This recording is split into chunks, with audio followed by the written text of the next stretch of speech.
Next നമുക്ക് statement of profit and loss ആണ്. Same കമ്പനിയുടെ profit and loss account prepare ചെയ്യണം. സോ നമ്മുടെ കയ്യിൽ ഇപ്പോൾ എന്തുണ്ട്, നമ്മുടെ ഓപ്പണിംഗ് ക്യാപിറ്റലും അതേപോലെ തന്നെ ക്ലോസിംഗ് ക്യാപിറ്റലും ഉണ്ട്. പക്ഷേ ഏതാണ് നമ്മുടെ ആക്ച്വൽ ക്യാപിറ്റലിന് പകരം കറണ്ട് അക്കൗണ്ട്. അപ്പോൾ കറണ്ട് അക്കൗണ്ടിന്റെ ഓപ്പണിംഗ് ഫിഗേഴ്സ് നമുക്ക് ക്വസ്റ്റ്യൻ അവൈലബിൾ ആണ്. അതേപോലെ കറണ്ട് അക്കൗണ്ടിന്റെ ക്ലോസിംഗ് ബാലൻസ് നമ്മളിപ്പോൾ കഴിഞ്ഞ സ്റ്റേറ്റ്മെന്റ് വരച്ചിട്ട് കണ്ടെത്തി. സോ ഈ കറണ്ട് അക്കൗണ്ടിന്റെ ക്ലോസിംഗ് സ്റ്റേറ്റ്മെന്റിലൂടെ നമുക്ക് എന്ത് ചെയ്യാം, profit and loss account prepare ചെയ്യാൻ തുടങ്ങാം. So first combined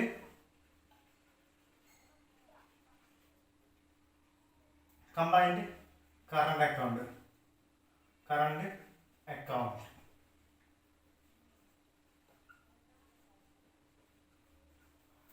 combined current account എന്ന് പറയാനുള്ള കാരണം നമ്മുടെ കഴിഞ്ഞ സ്റ്റേറ്റ്മെന്റിൽ നമുക്ക് പ്രിപ്പയർ ചെയ്ത സമയത്ത് അസറ്റ് സൈഡിലാണ് ബാലൻസ് വന്നത്.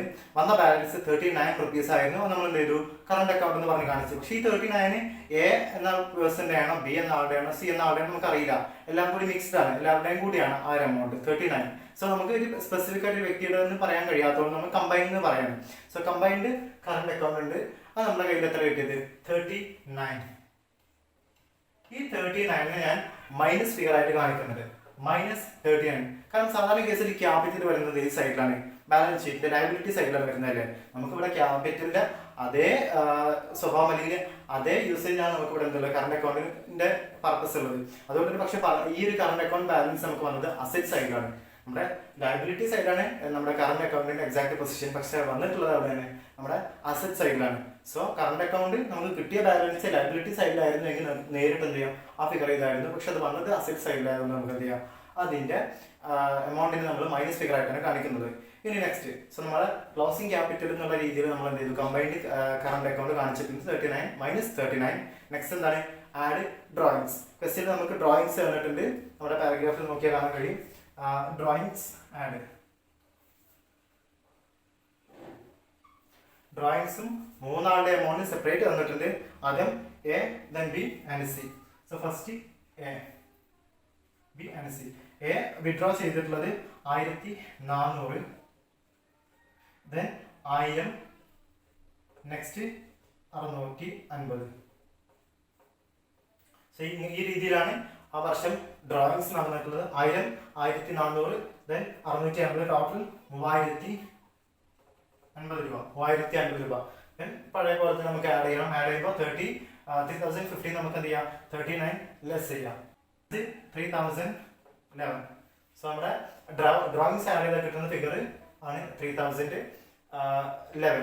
ദെൻ നെക്സ്റ്റ് നമുക്ക് ചെയ്യാനുള്ളത്, നമ്മളിവിടെ അഡീഷണൽ ക്യാപിറ്റൽ കേസ് എന്ന് പറയുന്നില്ല, അത് വരാൻ നമുക്ക് വേറെ ട്രീറ്റ്മെന്റ് ഉണ്ട്, നമുക്ക് ഇവിടെ ഒന്നും ഡിസ്കസ് ചെയ്യാനില്ല. നെക്സ്റ്റ് ചെയ്യേണ്ടത് എന്താണ്, നമ്മുടെ ഓപ്പണിംഗ് ക്യാപിറ്റൽ ലെസ് ചെയ്യാം.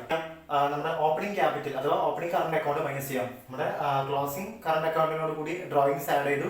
പിന്നെ അത് കഴിഞ്ഞാൽ നെക്സ്റ്റ് എന്താണ്, opening capital opening current account less ചെയ്യലാണ്. So less opening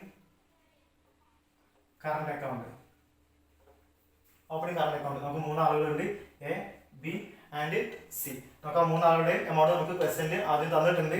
A amount വന്നിട്ടുള്ളത് 145, ദെൻ ബി 100 രൂപ ആൻഡ് സിന്റെ കേസിൽ നമ്മൾ നേരത്തെ പറഞ്ഞ പോലെ തന്നെ എമൗണ്ട് വന്നിട്ടുള്ളത് എവിടെയാണ്, നമ്മുടെ ബാലൻസ് ഷീറ്റിന്റെ അസറ്റ് സൈഡിലാണ് തന്നിട്ടുള്ളത്. ആ എമൗണ്ട് 170 രൂപ. ഇവിടെ ചെയ്ത പോലെ തന്നെ നമുക്ക് എന്ത് ചെയ്യണം, എമൗണ്ട് ലെസ് ആണ് ചെയ്യുന്നത്. ലെസ് ചെയ്യുന്നതിന് എന്ത് ചെയ്യാം, -170 അല്ലെങ്കിൽ ബ്രാക്കറ്റ് കാണിച്ചിട്ട് നമുക്ക് എന്ത് ചെയ്യാം, 170 കാണിക്കാം. സോ ബാലൻസ് വരിക 145, 100 രൂപയും തമ്മിൽ ആഡ് ചെയ്യുക 245. അത് എന്ത് ചെയ്യാം, 170 രൂപ ലെസ് ചെയ്യുക, ബാക്കി 75. സോ ഈ എമൗണ്ട് ലെസ് ഓപ്പണിംഗ് ക്യാപിറ്റൽ നമുക്ക് ലെസ് ചെയ്യാൻ വരുന്നത് 75 രൂപയാണ്. 3011 രൂപയെന്ന് എന്ത് ചെയ്യുക, നമ്മൾ ഈ 75 റുപ്പീസ് ലെസ് ചെയ്താൽ കിട്ടുന്ന balance 2936. So opening capital less ചെയ്യണം. അതെന്ത് ചെയ്യണം, നമ്മുടെ കയ്യിലുള്ള ഓപ്പണിംഗ് ക്യാപിറ്റൽ എല്ലാം കൂടി ആഡ് ചെയ്തിട്ട് നമുക്ക് എമൗണ്ട് കോളത്തിലേക്ക് കാണിക്കുകയാണ്. ആഡ് ചെയ്യുന്ന സമയത്ത് ഒരു ഫിഗർ ലെസ് ചെയ്യാനുണ്ടായിരുന്നു, അത് ലെസ് ചെയ്ത് കിട്ടിയ എമൗണ്ട് ബാക്കി 75 ആണ്. സോ നമ്മുടെ opening closing adjusted closing capital ആണ് നമ്മുടെ 3011. അതുകൂടെ എഴുതിയിട്ടില്ല. Adjusted closing current account, adjusted closing current account ആയിരുന്നു നമ്മുടെ 3011. ആ അഡ്ജസ്റ്റഡ് എമൗണ്ട് എന്ത് ചെയ്തു, നമ്മുടെ 75 റുപ്പീസ് ആയിട്ടുള്ള ഓപ്പണിംഗ് കറണ്ട് അക്കൗണ്ട് ലെസ് ചെയ്ത് ബാക്കി 2936 36. നമുക്കറിയാം ഇവിടെ കഴിഞ്ഞിട്ടില്ല, ബിക്കോസ് നമ്മുടെ അഡ്ജസ്റ്റ്മെന്റിൽ ചില ഐറ്റംസ് കൂടി എക്സ്ട്രാ വരുന്നുണ്ട്, ഇൻട്രസ്റ്റ് പോലത്തെ ചില ഐറ്റംസ് എക്സ്ട്രാ വരുന്നുണ്ട്. അതും കൂടി നമുക്ക് എന്ത് ചെയ്യണം, ഈ ഒരു അക്കൗണ്ടിലേക്ക് കാണിച്ചതിന് ശേഷം മാത്രം നമുക്ക് profit and loss account complete ചെയ്യാൻ കഴിയുള്ളൂ. സോ നെക്സ്റ്റ് നോക്കാം. ഓക്കെ, നമ്മുടെ ബാലൻസ് കിട്ടിയത് 2936 രൂപ. നമുക്ക് നേരത്തെ ക്ലോസിംഗ് കറണ്ട് അക്കൗണ്ടോട് കൂടി ഡ്രോയിങ്സ് ആഡ് ചെയ്തു, പിന്നെ ഓപ്പണിംഗ് കറണ്ട് അക്കൗണ്ട് ലെസ് ചെയ്തപ്പോൾ കിട്ടിയ ഫിഗർ ആയിരുന്നു 2936 രൂപ. ആ എമൗണ്ടിനെ നമ്മുടെ പ്രോഫിറ്റ് തന്നെയാണ്, നമ്മൾ സാധാരണ ഗ്രോസ് പ്രോഫിറ്റ് എന്നാണ് കാണിക്കുക, നമുക്ക് അങ്ങനെ കാണിക്കാം. അല്ലെങ്കിൽ എന്ത് ചെയ്യാം, ഇപ്പോൾ കാണിച്ച പോലെ profit before interest on capital. പ്രത്യേകിച്ച് എടുത്ത് പറയാൻ കാരണം നമുക്ക് ഈ ഒരു ക്വസ്റ്റ്യനിൽ എന്ത് മാത്രമേ അവൈലബിൾ ഉള്ളൂ. ഇനി ക്വസ്റ്റ്യൻ നോക്കുന്ന സമയത്ത് നമുക്ക് ഇൻട്രസ്റ്റ് ഓൺ ക്യാപിറ്റൽ എന്നുള്ള ഒറ്റ മാത്രമേ കമ്പനിയുടെ ഭാഗത്ത് നിന്ന് എക്സ്പെൻസ് ആയിട്ട് വരുന്നുള്ളൂ, വേറെ എക്സ്പെൻസസ് ഒന്നും നമുക്ക് തന്നിട്ടില്ല. സോ ഇനി കമ്പനിക്കുള്ള ആകെ എക്സ്പെൻസ് എന്താണ്, ഇൻട്രസ്റ്റ് ഓൺ ക്യാപിറ്റൽ. അതിനെപ്പറ്റി കമ്പനി ക്വസ്റ്റ്യൻ പറയുന്നത് എന്താണ്, 5% ഓൺ ക്യാപിറ്റൽ. എല്ലാവർക്കും എന്ത് ചെയ്യുന്നുണ്ട്, കമ്പനി 5% ഓൺ ക്യാപിറ്റലിന്റെ മുകളിൽ എന്ത് ചെയ്യുന്നുണ്ട്, ഈ പറഞ്ഞിട്ടുള്ള പ്രോഫിറ്റ് ഷെയർ ഇൻട്രസ്റ്റ് കൊടുക്കുന്നുണ്ട്. സോ എന്ത് ചെയ്യാം, നമുക്ക് ഓരോരുത്തരുടെയും ക്യാപിറ്റൽ എത്രയാണോ അതിന്റെ 5% എന്ത് ചെയ്യണം, നമുക്ക് ഈ പറഞ്ഞ ഇൻട്രസ്റ്റ് ആയിട്ട് കൊടുക്കാനുണ്ട്. സോ അത് നോക്കാം. Less interest on capital and then B and C. മൂന്നാൾക്ക് എന്ത് ചെയ്യുന്നുണ്ട്, ഇൻട്രസ്റ്റ് ഓൺ ക്യാപിറ്റൽ കൊടുക്കുന്ന എല്ലാവർക്കും 5% ആണ്. സോ ഏന്റെ ക്യാപിറ്റൽ എത്രയാണ്, ക്വസ്റ്റ്യൻ നോക്കിയാൽ കാണാം 4500. 4500 രൂപയാണ് ഏന്റെ ക്യാപിറ്റൽ. 4500 ഇൻറ്റു 5%, അതായത് 5/100. നെക്സ്റ്റ് രണ്ടാമത്തെ കേസിൽ 3000 രൂപയാണ് രണ്ടാമത്തെ ആളുടെ ക്യാപിറ്റൽ. അത് വന്നിട്ടുള്ളത് 5% തന്നെയാണ്, 5/100. ലാസ്റ്റ് കേസിൽ 1500 രൂപ ഇൻറ്റു 5/100. ഫസ്റ്റ് കേസിൽ ഒന്നാമത്തെ ആൾക്ക് 4500 ഇൻറ്റു 5/100 എമൗണ്ട് വരുന്നത് 225 രൂപ. രണ്ടാമത്തെ കേസിൽ 150 രൂപ. മൂന്നാമത്തെ കേസിൽ 75. സോ എത്രയാണ് ഇവർക്ക് വരുന്ന ടോട്ടൽ ഇൻട്രസ്റ്റ്.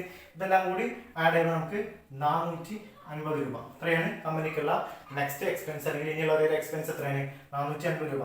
സോ 2936 450 ലെസ് ചെയ്താൽ നമുക്ക് എന്ത് ചെയ്യും, കമ്പനിന്റെ നെറ്റ് പ്രോഫിറ്റ് കിട്ടും. സോ ലെസ് ചെയ്ത് നോക്കുമ്പോൾ 2486 രൂപയാണ് കമ്പനിന്റെ നെറ്റ് പ്രോഫിറ്റ്.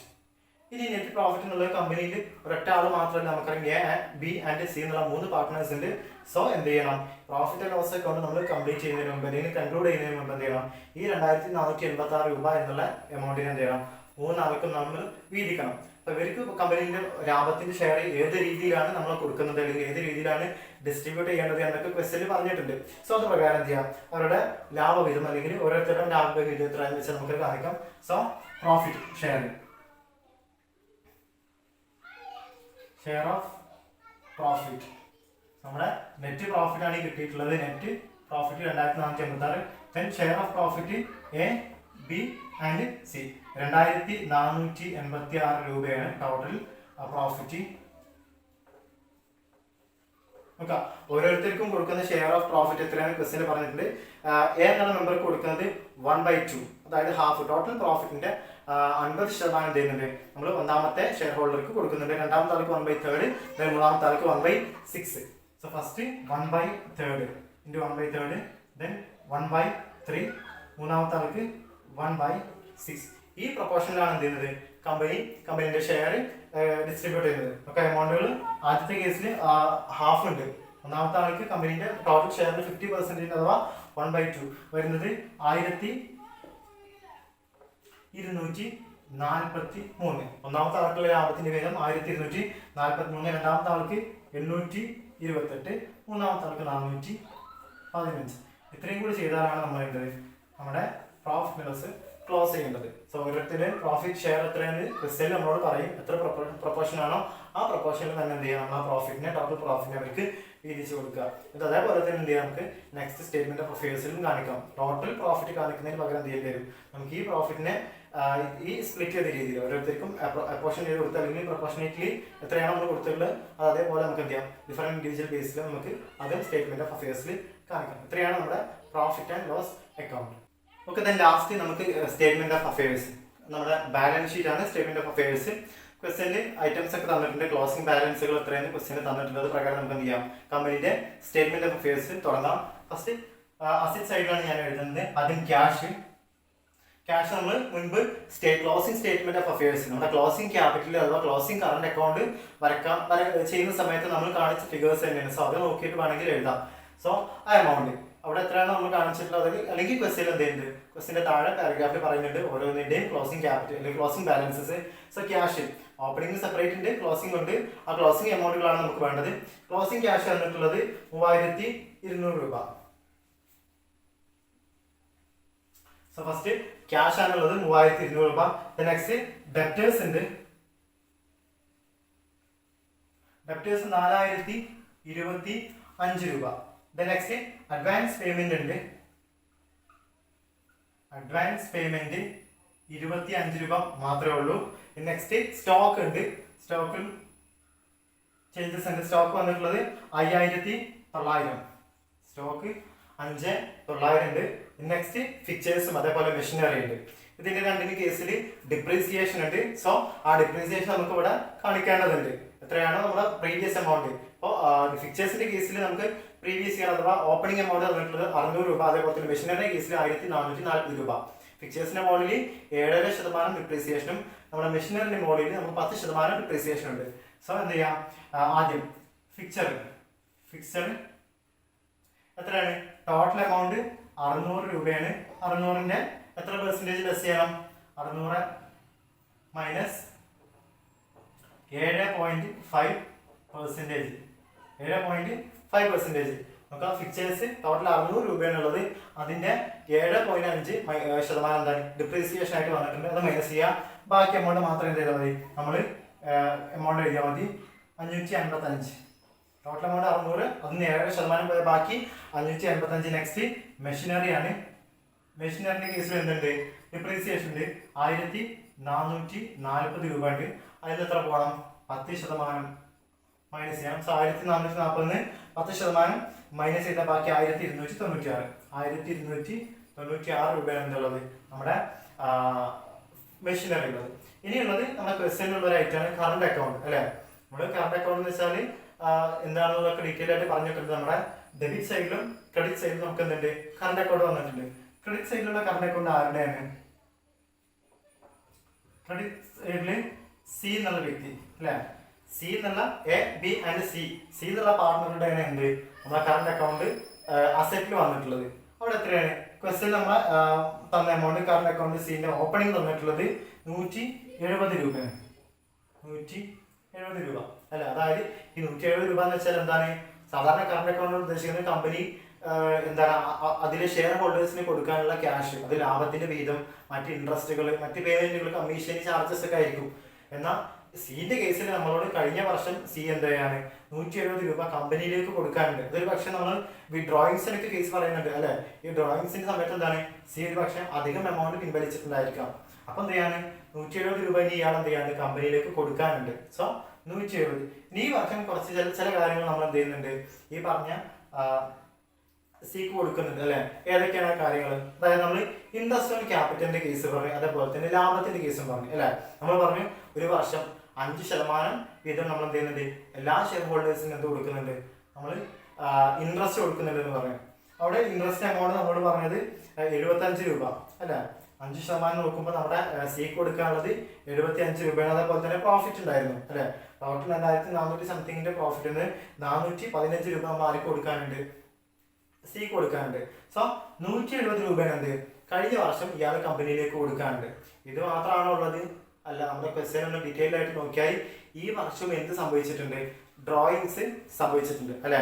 170 രൂപ ഓൾറെഡി ഇയാൾ കമ്പനിയിലേക്ക് കൊടുക്കാനുണ്ട്. അത് കൂടാതെ എന്ത് ചെയ്യുന്നുണ്ട്, ഈ വർഷം 2019 ഇയാൾ എന്ത് ചെയ്യുന്നുണ്ട്, കമ്പനിയിൽ നിന്നും ക്യാഷ് പിൻവലിക്കുന്നുണ്ട്. ഡ്രോയിങ്സ് നമുക്ക് ക്വസ്റ്റ്യനിൽ തന്നിട്ടുണ്ട്, എല്ലാ ആളുകളും പിൻവലിച്ചിട്ടുണ്ട്. പക്ഷെ ആ കൂട്ടത്തിൽ ഇയാൾ പിൻവലിച്ചിട്ടുണ്ട്, അല്ലെങ്കിൽ ഡ്രോയിങ്സ് എടുത്തിട്ടുണ്ട്. അത് 650 രൂപ അല്ല. അങ്ങനെയാണെങ്കിൽ ഇയാൾ ഇനി കമ്പനിയിലേക്ക് അധികം കൊടുക്കാനാണ്. സോ ആദ്യം നമുക്ക് ഈ ആഡ് ഡ്രോയിങ്സ് ആഡ് ചെയ്യാം. തന്നിട്ടുള്ള എമൗണ്ട് 650. സോ 170 രൂപ ഓൾറെഡി ഇയാൾ കമ്പനിയിലേക്ക് കൊടുക്കാനുണ്ട്. പ്ലസ് എത്രയും കൂടിയായി 650 രൂപ ഇനി വീണ്ടും ഇയാൾ കമ്പനിയിലേക്ക് കൊടുക്കാനുണ്ട്. സോ ഇത് രണ്ടും കൂടി ആഡ് ചെയ്ത് കിട്ടുന്ന ഫിഗർ 820. ഇനി എന്ത് ചെയ്യാം, 820 രൂപ ഇയാൾ ടോട്ടൽ കമ്പനിയിലേക്ക് കൊടുക്കാനുണ്ട്. ഇനി എന്ത് ചെയ്യാം, കമ്പനി ക്യാപിറ്റലിന്റെ മുകളിൽ ഇൻട്രസ്റ്റ് കൊടുക്കുന്നുണ്ട്. അതേപോലെ തന്നെ എന്ത് ചെയ്യുന്നുണ്ട്, പ്രോഫിറ്റിന്റെ ലാഭം പെർസെന്റ് ഷെയർ നമ്മൾ വീണ്ടും വെക്കുന്നുണ്ട്. അപ്പൊ ഇനി അത് കമ്പനി ഇയാൾക്ക് കൊടുക്കണം എന്നുണ്ടെങ്കിൽ എന്ത് ചെയ്യണം, ആദ്യം ഈ ഒരു എമൗണ്ട് നമുക്ക് അവിടെ നിന്ന് എഴുതി അല്ലെങ്കിൽ ഇയാൾക്ക് കമ്പനിയിലേക്ക് തിരിച്ചു കൊടുക്കാണ്ട് അത് കിഴിച്ചതിന് ശേഷം ബാക്കി എമൗണ്ട് ഉണ്ടെങ്കിൽ എന്ത് ചെയ്താൽ മതി, നമ്മൾ ഇയാൾക്ക് കൊടുത്താൽ മതി. സോ അത് നോക്കാം. ആദ്യം നമുക്ക് എന്ത് ചെയ്യാം, ഇതിൽ നിന്ന് ലെസ് ഇൻട്രസ്റ്റ്, ഇയാൾക്ക് കമ്പനിയിൽ നിന്ന് കിട്ടാനുള്ള ഇൻട്രസ്റ്റ് ഉണ്ട്, interest on capital. Interest on capital ഉണ്ട് 75 രൂപയാണ് കമ്പനി ഇയാൾക്ക് കൊടുക്കാനുള്ള ഇൻട്രസ്റ്റ്. സോ 820 എന്ത് ചെയ്യാം, കമ്പനിക്ക് ആ 75 രൂപ പിടിക്കാം. അതേപോലെ തന്നെ ലെസ് എന്തുണ്ട്, ലെസ് ഷെയർ പ്രോഫിറ്റ് ഉണ്ട്. ഷെയർ പ്രോഫിറ്റ് തന്നിട്ടുള്ളത് 415 രൂപ, 415. സോ 820 രൂപ ഇയാൾ കമ്പനിയിലേക്ക് കൊടുക്കാനുണ്ട്. കമ്പനി ഇയാൾക്ക് എത്ര കൊടുക്കാനുണ്ട്, 75 രൂപ പ്ലസ് 415. സോ എന്തെങ്കിലും സ്വാഭാവികമായിട്ടും കമ്പനിയിലേക്ക് എത്രയാണ് കിട്ടാനുള്ളത് അവർ പിടിക്കും. സോ 820 രൂപയിൽ കമ്പനി എന്ത് ചെയ്യും, ഇത്രയും രൂപ പിടിച്ചെടുക്കും. ബാക്കി ഇനിയും എന്താണ്, ഇയാൾ കമ്പനിയിലേക്ക് കൊടുക്കാനാണ്. ബിക്കോസ് 820 ചെറുതാണ് 75ഉം 415. ഇനിയും ഇയാൾ കമ്പനിയിലേക്ക് കൊടുക്കാൻ എത്ര രൂപ, 330. നമ്മുടെ 170 പ്ലസ് 650 ടോട്ടൽ 820. അന്ന് എന്ത് ചെയ്യും, 75 415 ലെസ് ചെയ്യാം. അപ്പൊ കിട്ടുന്ന ഫിഗറാണ് 330 രൂപ. സോ ഇനി ഇയാൾ കമ്പനിയിലേക്ക് കൊടുക്കാനുള്ളത്, ഇപ്പോഴും ഇയാളുടെ കറണ്ട് അക്കൗണ്ട് എവിടെ തന്നെയാണ്, കമ്പനിയുടെ അസറ്റ്സ്. ബിക്കോസ് കമ്പനിക്ക് ഇയാൾ ക്യാഷ് കൊടുക്കാനുണ്ട് 330 രൂപ. ഇനി ക്യാപിറ്റൽ ലയബിലിറ്റി സൈഡിൽ ഫസ്റ്റ് ക്രെഡിറ്റർ ഉണ്ട്. ക്രെഡിറ്ററിന്റെ ക്ലോസിംഗ് ബാലൻസ് ക്വസ്റ്റ്യൻ തന്നിട്ടുണ്ട്. എമൗണ്ട് 6040 രൂപ. രണ്ടാമത്തത് ക്യാപിറ്റലാണ്. ക്യാപിറ്റലിന് മാറ്റമൊന്നും വന്നിട്ടില്ല. Capital A B and C മൂന്നാളുടെ ക്യാപിറ്റലിന് ആദ്യത്തെ ആള് 4000. നമുക്ക് എന്ത് ചെയ്യാം, എമൗണ്ടിൽ ഇവിടെ കാണിച്ചിട്ട് ടോട്ടൽ എടുത്ത് എഴുതാം. ആദ്യത്തെ ആൾ 4500 രൂപയാണ് ഇൻവെസ്റ്റ് ചെയ്തിട്ടുള്ളത്. രണ്ടാമത്തെ ആൾ 3000, മൂന്നാമത്തെ ആൾ 1500. സോ ടോട്ടൽ 9000 ഉണ്ട്. ഇനി കറണ്ട് അക്കൗണ്ട് ഏത് സൈഡിലുണ്ട്, നമ്മുടെ ലയബിലിറ്റി സൈഡിലുണ്ട്. ആദ്യം കറണ്ട് അക്കൗണ്ട് ആരുടെയാണ്, കറണ്ട് അക്കൗണ്ട് എന്റെ കറണ്ട് അക്കൗണ്ട് ആണ്. നേരത്തെ ഇയാളുടെ കറണ്ട് അക്കൗണ്ടിൽ കമ്പനി എത്ര കൊടുക്കാനുണ്ട്, ഓപ്പണിംഗ് ബാലൻസ് നോക്കിയാൽ മതി. ഓപ്പണിംഗ് ബാലൻസ് ക്വസ്റ്റിന്റെ തന്നിട്ടുള്ളത് 145 രൂപ എന്ത് ചെയ്യാനുണ്ട്, കമ്പനി ഓൾറെഡി ഇയാൾക്ക് കൊടുക്കാനുണ്ട് 145 രൂപ. ഇനി ഈ വർഷം എത്ര കൊടുക്കാനുണ്ട്, നമുക്ക് ഇൻട്രസ്റ്റ് കൊടുക്കാനുണ്ട് അല്ലേ. Add interest 5% interest on capital ഉണ്ട്. നമ്മൾ നേരത്തെ കാൽക്കുലേറ്റ് ചെയ്ത് വെച്ചിട്ടുണ്ട്. സോ ആ ഇൻട്രസ്റ്റ് എത്രയാണ്, 225 രൂപ. 225 രൂപ. ഇത് മാത്രമാണോ, അല്ല. ഏതുണ്ട്, ആഡ് പ്രോഫിറ്റിന്റെ ഒരു നിശ്ചിത ശതമാനം, അതായത് 1/2 ഉണ്ട്. ടോട്ടൽ പ്രോഫിറ്റിന്റെ 1/2 ആർക്കാണ്, ഈ എക്കാണ്. സോ അതും കൂടി കാണിക്കണം. 1243. 1243. വേറെ കമ്പനി ഒന്നും കൊടുക്കാനില്ല. സോ ടോട്ടൽ വരുന്നത് 1613. 1613. ഇനി എന്ത് ചെയ്യാനുണ്ട്, ഡ്രോയിങ്സ് എന്നുള്ളൊരു കാര്യം സംഭവിച്ചിട്ടുണ്ട് അല്ലെ. ടോട്ടൽ കമ്പനി ഇയാൾക്ക് കൊടുക്കാനുള്ള ക്യാഷ് 1613 രൂപ. ദെൻ എന്ത് ചെയ്യുന്നുണ്ട്, ആ വർഷം ഇയാൾ കമ്പനിയിൽ നിന്ന് കുറച്ച് തുക പിൻവലിച്ചിട്ടുണ്ട്. ആ പിൻവലിച്ച എമൗണ്ട് ഡ്രോയിങ്സ് ആണ്. ഡ്രോയിങ്സ് എത്രയാണ്, 1400 ലെസ് ഡ്രോയിങ്സ് 1400. ബാക്കി എത്രയേ ഉള്ളൂ, 213 രൂപ അല്ലെ. ഇയാൾക്ക് കമ്പനി കൊടുക്കാനുള്ളത് 1613 പക്ഷെ ഇയാൾ ആ വർഷം കമ്പനിയിൽ നിന്നും 1400 രൂപ പിൻവലിച്ചിട്ടുണ്ട്. സോ ബാക്കി 213. ഇതേപോലെ നമുക്ക് എന്ത് ചെയ്യണം, ബിന്റെ കേസിലും ചെയ്യണം. നോക്കാം. കറണ്ട് അക്കൗണ്ട് ബി ആണ്. നേരത്തെ ഓപ്പണിംഗ് ബാലൻസ് ഉള്ളത് എത്രയാണ്, ക്വസ്റ്റ്യൻ തന്നിട്ടുണ്ട് 100 രൂപ. 100 രൂപയാണ് പഴയ ക്യാഷ് കമ്പനി കൊടുക്കാനുള്ളത്. Then add profit or interest എവിടെയെങ്കിലും കാണിക്കാം. നമുക്ക് നേരത്തെ കാണിച്ചപ്പോൾ തന്നെ ആഡ് ഇൻട്രസ്റ്റ്, ആദ്യം ഇൻട്രസ്റ്റ് കാണിക്കാം. സോ ഇൻട്രസ്റ്റ് എത്ര കൊടുക്കാനുണ്ട്, ഇയാൾക്ക് കമ്പനിയിൽ നിന്നും 150 രൂപ ഇൻട്രസ്റ്റ് കൊടുക്കാനുണ്ട്. അതേപോലെ തന്നെ പ്രോഫിറ്റിന്റെ പെർസെന്റേജിന്റെ 828. നമ്മൾ നേരത്തെ കണ്ടു വെച്ചതാണ്. ഈ പറഞ്ഞ ഓപ്പണിംഗ് ബാലൻസിനോട് കൂടിയിട്ട് 150 രൂപ ഉണ്ട് ഈ വർഷത്തെ ഇൻട്രസ്റ്റ് ഉണ്ട്. അതുപോലെ തന്നെ ആഡ് പ്രോഫിറ്റ് ഉണ്ട് 828 രൂപ. സോ 100 രൂപ കഴിഞ്ഞ വർഷം കമ്പനി കൊടുക്കാനുള്ളതാണ്. ദെൻ ഈ വർഷം എന്തുണ്ട്, 150 രൂപ ഇൻട്രസ്റ്റ് ഉണ്ട് പ്ലസ് പ്രോഫിറ്റിന്റെ പെർസെന്റേജ് 828 രൂപ. ടോട്ടൽ ആഡ് ചെയ്താൽ നമുക്ക് 1078 രൂപ കിട്ടും. 1078. അതെന്ത് ചെയ്യണം, ലെസ് ഡ്രോയിങ്സ്. ഇയാളും എന്ത് ചെയ്തിട്ടുണ്ട്, ഈ വർഷം കമ്പനിയിൽ നിന്ന് ക്യാഷ് പിൻവലിച്ചിട്ടുണ്ട് 1000 രൂപ. 1000 രൂപ. ബാക്കി എത്ര ഉണ്ടാവും, 1028 ബാക്കി 78 രൂപയാണ് ഇനി ഇയാൾക്ക് കമ്പനി കൊടുക്കാനുള്ളൂ. സോ എന്ത് ചെയ്യാം, അത്രയും ഐറ്റംസ് നമുക്ക് രണ്ട് സൈഡിലും കാണിക്കാനുള്ളത്. കഴിഞ്ഞാൽ എന്ത് ചെയ്യാം, രണ്ട് സൈഡിൽ നിന്ന് ഈ ആഡ് ചെയ്ത് നോക്കാം. രണ്ട് സൈഡും ആഡ് ചെയ്യുമ്പോൾ നമുക്ക് രണ്ട് സൈഡിലും ഈക്വൽ ഫിഗർ ആയിരിക്കണം. ബാലൻസ് ഷീറ്റ് നോർമലി അങ്ങനെ ആയിരിക്കും. അപ്പോൾ നമുക്ക് രണ്ട് സൈഡും ആഡ് ചെയ്ത് നോക്കുമ്പോൾ കിട്ടുന്ന ഫിഗർ 15,331 രൂപ. അസറ്റും ഓൾസോ 15,331. ഈ ഒരു കേസിൽ പാർട്ട്ണർഷിപ്പ് ഫേം ആയതുകൊണ്ട് കറണ്ട് അക്കൗണ്ടിന് ഇമ്പോർട്ടൻസ് ഉണ്ട്. നമ്മൾ ഓപ്പണിംഗ് ക്യാപിറ്റലിന്റെ കേസിലും ക്ലോസിംഗ് ക്യാപിറ്റലിന്റെ കേസിലും നമ്മൾ കറണ്ട് അക്കൗണ്ട് ആണ് പരിഗണിക്കേണ്ടത്. അതേപോലെ തന്നെ ബാലൻസ് ഷീറ്റ് പ്രിപ്പയർ ചെയ്യുന്ന സമയത്ത് എന്ത് ചെയ്യുക, നമ്മുടെ കറണ്ട് അക്കൗണ്ടിനെ പ്രത്യേകം പരിഗണിക്കുക. ആ കറണ്ട് അക്കൗണ്ടിനോട് കൂടിയിട്ട് കറണ്ട് അക്കൗണ്ടിന്റെ പൊസിഷൻ ആദ്യം മനസ്സിലാക്കുക. ആരുടെയെങ്കിലും കറണ്ട് അക്കൗണ്ട് അസറ്റിലുണ്ടെങ്കിൽ അത് കമ്പനിക്ക് കിട്ടാനുള്ളതെന്ന് മനസ്സിലാക്കുക. ലയബിലിറ്റിയിലാണെങ്കിൽ അത് കമ്പനി അവർക്ക് കൊടുക്കാനുള്ളതെന്ന് മനസ്സിലാക്കുക. അങ്ങനെ എന്ത് ചെയ്യുക, വർഷം അവസാനിക്കുന്ന സമയത്ത് മറ്റെന്തെങ്കിലും കൊടുക്കുകയാണെങ്കിൽ അത് നമ്മൾ ആഡ് ചെയ്യുക. കമ്പനിയിലേക്ക് അവരെന്തെങ്കിലും കൊടുക്കുകയാണെങ്കിൽ നോർമലി അത് ഡ്രോയിങ്സ് ആയിരിക്കും, അതുണ്ടെങ്കിൽ ലെസ് ചെയ്യുക. സോ അത്രയും കുറച്ച് കാര്യങ്ങൾ, കുറച്ച് കൺഫ്യൂഷൻ വരുത്തുന്നതാണ്. ഒന്ന് ഡീറ്റെയിൽഡ് ആയിട്ട് എന്ത് ചെയ്യുക, വീഡിയോ കാണാൻ മനസ്സിലാക്കുക. Okay, that's all.